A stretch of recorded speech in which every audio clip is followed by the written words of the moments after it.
Going back always gives me, like, I feel like my blood's getting like hot right now. Imagine if that was just like the end game and Yeah. I said no and there was no Minnie. There's going to be so many moving parts to this episode. Yeah, I just held his hand and I said, look, we were just going to give it the best shot we possibly can. And I thought, well, if anyone in our clinic is going to do it, it probably should be me. Thank you so much. Hey guys, don't forget to subscribe and click the notification bell so you never miss a video. Okay, darlings. Today we have a mammoth episode. So we've previously had Chloe's IVF doctor on, and we finally decided to get my IVF doctor on, and we thought while we had him, we would of course rehash the whole sperm retrieval process because of course my late love Chumpy passed away, and for those of you that know my story, we actually retrieved his sperm in the hours after his passing because we had been trying for a baby, and 6 months later I did IVF with the amazing Dr Andrew Davidson, who you will hear on this episode, and I fell pregnant on my second round of IVF with our baby Minnie, who you will have heard a lot about if you've listened to our podcast. So we thought one of the main things I've done since Chump's passing is spreading heaps of awareness on sperm retrieval, and you'll learn in today's episode that Dr Davidson, the legend that he is, who had never even performed this procedure ever before, Chloe randomly called him one day, since me sharing my story, has now performed the procedure like at least 7 more times, which is just crazy. And then he bloody retired because he got over it. But there's going to be so many moving parts to this episode because we have, we actually get Dr. Davidson's receptionist on, and then his beautiful wife, and of course Chloe, but then one of our other best friends, Laura Enever, who had the light bulb moment to begin with she was the one who heard about the sperm retrieval thing in the first place and actually aired it with Chloe first on the day that Chump passed away, which is absolutely wild. So we thought we can't tell the story without every little tiny bit of it. So Laura's here. She's tuning in from Bells Beach, and take us back to that day, sister. I mean, I obviously remember fuck all, but you can, what was the go and what was going through your head? Tell us. Oh, hi girls. Going back always gives me, like, I feel like my blood's getting like hot right now, even thinking about it. Sweaty palms. My head's going to explode. Yeah, I literally just started sweating. But basically I was driving in my car, I think to like Warringah Mall or something random.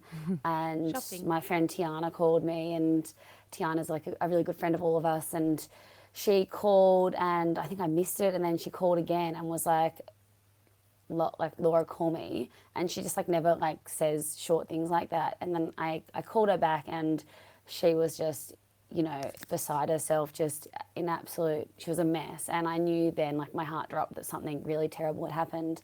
And then she couldn't really get it out, what had happened. And then she just found the way to just like break through and just tell me. And basically I just felt like I was going to vomit straight away, and pulled over the car, and we just were in shock, but also just beside ourselves. And then the first thing I just thought about was Ellidy and Chumpy's family and Chumpy, and I just didn't know what to do. I just felt lost, and I just felt like, that I guess we've all grown up having like the gift of seeing Ellidy's smile and laugh and her humour and everything, and I think thinking that would be broken and maybe never be pieced back together again was something that just broke me. And then obviously thinking about Ellidy and Chump's future possibly being, something that has just crashed and come down. And I had to drive home. I drove home straight away after I found out the news, and I was in shock, but I think I had time to think on the way home that this wasn't the end, and this couldn't be the end of their story together. And I have a friend in Hawaii who had lost her husband. She was actually pregnant at the time, and she she gave birth to a beautiful son. And then years down the line, when we would catch up, she once told me that she wished that she was able to she would have been able to give her son a brother from her husband, give her son a sibling, from from the same father, and just somehow popped into my head, and I started just Googling it, and I knew nothing about it, to be honest, but I just through that one conversation that I'd had with my friend talking about how she wished that she may have had her husband's sperm to be able to, go through the IVF process, that was where it all kind of light bulb moment for me. And the next morning I called Chloe, and Chloe, do you remember that? Yeah, because obviously no one really got much sleep in those hours. I don't even really remember too much of it, but I just remember I remember exactly where Ellidy was, and I remember where we were all sitting on the couch, and Ellidy was like literally lying on like the chase bit with her head like in the pillow, just going, "This isn't happening. It's fine. He's gonna walk in the door. He's gonna walk in the door." And then you called me, and I walked outside on the balcony, and I took your call, and you said, I think something along the lines of, "I know you don't want to do this," and it was news to me because I had never heard of post-mortem sperm retrieval before. So I don't know. I actually said no straight away. I was like, there's just no way I can go in there and have this conversation with her.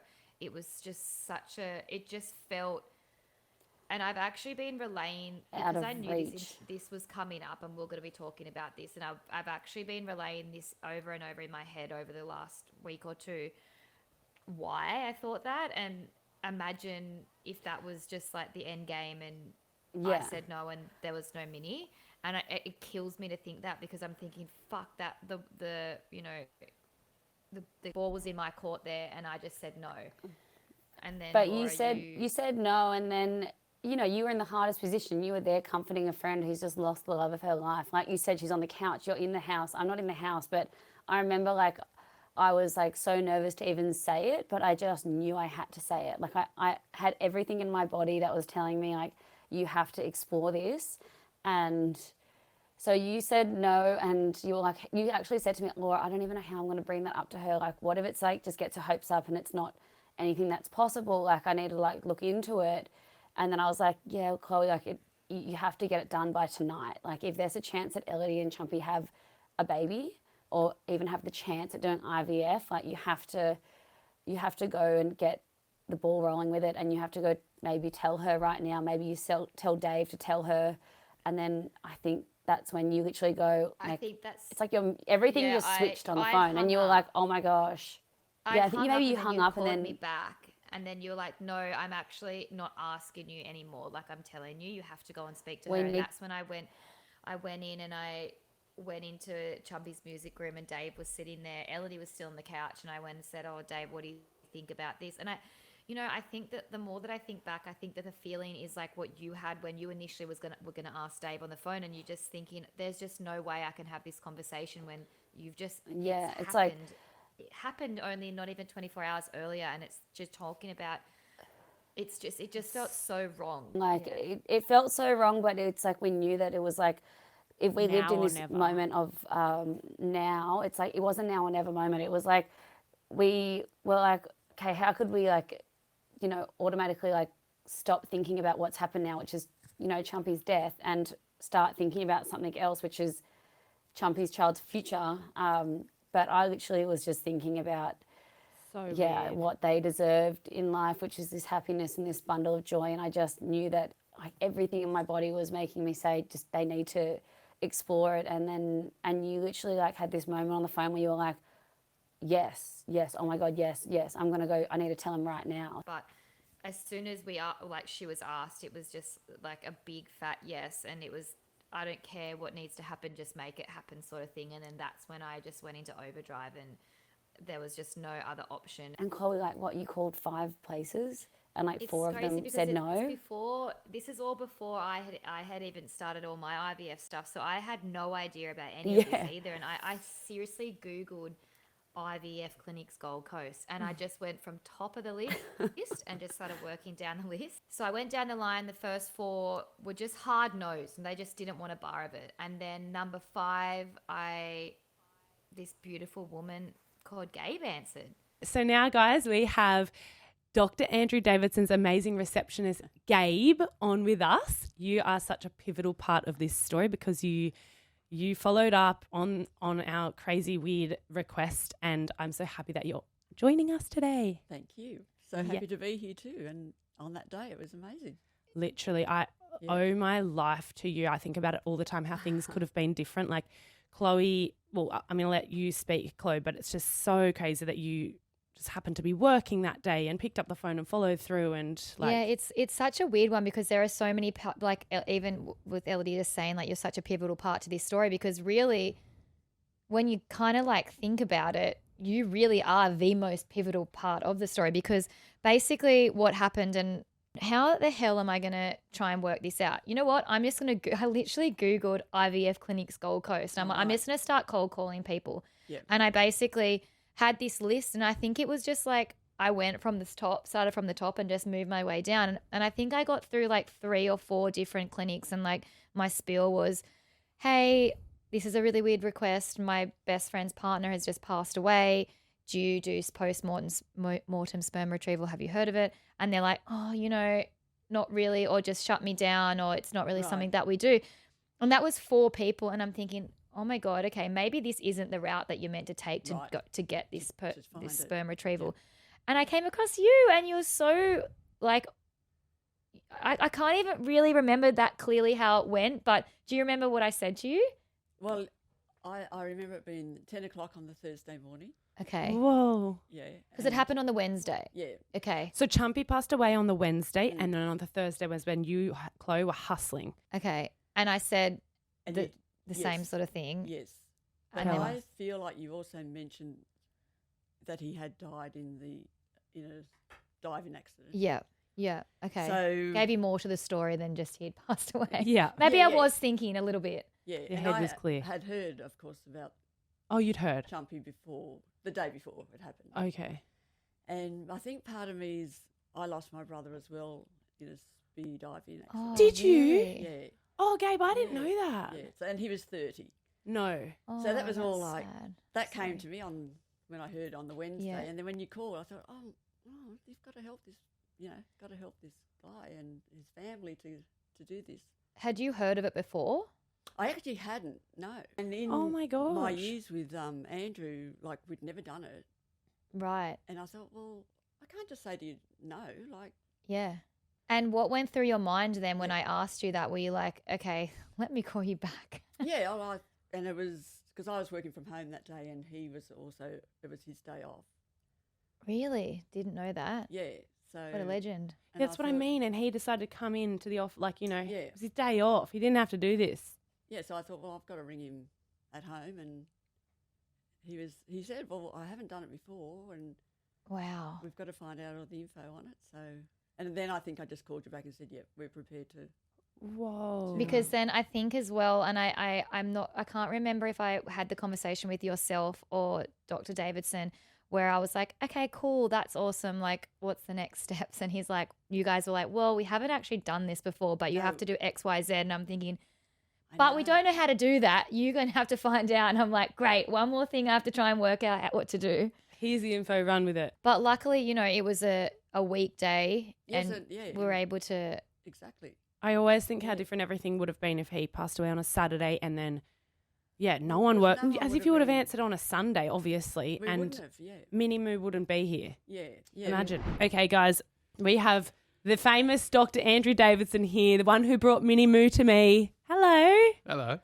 Thank Welcome. you so much for coming on. So, Dr. Davidson, no, you want me to call you Andrew, so because Yeah. he's retired now, so you're allowed to be called Andrew. Is that right? Yep. You started as an obstetrician. You've been an obstetrician for 40 years, and then you decided to kind of go into the other side, actually creating the babies and dealing with the eggs and the embryos and the sperm and making babies and doing IVF. You Correct. started your own clinic, right? Yeah. So the last 15 years I've been doing the fertility work. So how many times had you heard of it before, and what did you think of it when you got that wild request? Well, I'd obviously heard of it over the years, but I thought it maybe was something I would never do. Mm. And then I got that call from Gabe, and I thought, well, if anyone in our clinic is going to do it, it probably should be me, being the Yeah, senior not Gabe. person. No, but of the other doctors in our clinic, I thought, well, why not? It should be me. I should do it. So I just thought, well, we'll I'm go up for for a it. challenge. Well, Is it that what was you a big challenge. It was a challenge, but yeah, we went for it. And had anyone you know ever done it? Like, how familiar were you with it? Did you have to Google how to do it? Like, what? Tell me about that. I made a call to someone who I thought had done it. They turned out they actually hadn't, but they had a friend who had, and it was a bit like that, and a bit of a consultation. And then I talked to Really? our scientists, because our scientists had some experience in the lab as well in other clinics.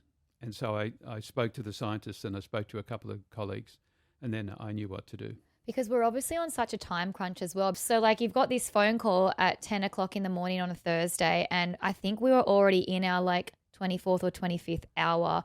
And how many hours after someone has passed away do you have to actually make this surgery? Well, we used to say it was 24, but then some people have been trying longer and longer, and there's some reports up to 36 hours. So I felt we probably had up to 36 hours, which was 8 o'clock that night. What were the next steps for you? Obviously, you instructed myself to we have to do all the legal preparations. What was next steps for you? How does the actual procedure work? Well, once I'd spoken to you and told you needed to get all those consents, I knew it was basically in your court then. Yeah. All I had to do was warn the lab and the scientists that we might be doing a case. And then they needed to give me some equipment. Yep. And I just had to wait for the call back from you guys. I remember speaking to you the whole day and you're like, I'm just here waiting. I'm waiting Yeah. for that. Well, Yeah. yeah, Were you I just was on standby? He was. Just on standby. Obviously, no need to head to the hospital until we hear that we've got all the right paperwork. The difference with this time, I thought I would bring Louise along because she's a nurse and she could help me with what I had to do, but also for moral support. So I made that decision quite early on, and she was quite happy to come along and Louise is Andrew's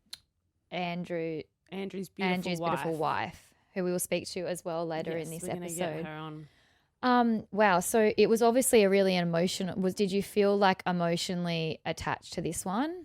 Like, did you feel like this connection that you, kind of case, different thing that you'd never done? It was very emotional, and daunting. But I had to go into doctor mode and just do what I had to do. Yeah. And that's what I did. And luckily it all went. Worked. I've never wanted to know or ask about this part because it's just like I've never really put my head in it. But how long did it actually, like how long were you and Louise and Chump in the room together? How long did that little procedure take? About half an hour. Oh, okay. Yeah. Were you like your main concern obviously the whole time was hopefully we have some live sperm, like hopefully, we can get some viable sperm out of this, right? And hopefully there's enough of it. Absolutely. So you might get millions and millions of sperm in the tissue, but most of them are going to be dead by that stage. And particularly it was over 36 hours. So I knew the chances are that most of the sperm would not be viable. So the more tissue we could get, the more chances of getting enough that were still alive. So were you kind of going in almost like, we're probably not going to get any live ones because it was quite late? Or yeah, that's right. Yeah.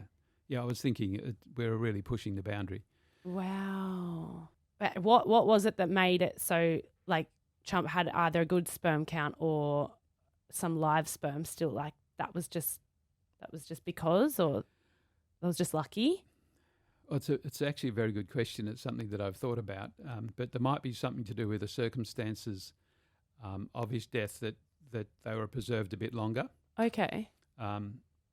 So he was still in his wetsuit. Wow. And that may have preserved his temperature a little bit longer than you would normally think it would be the case.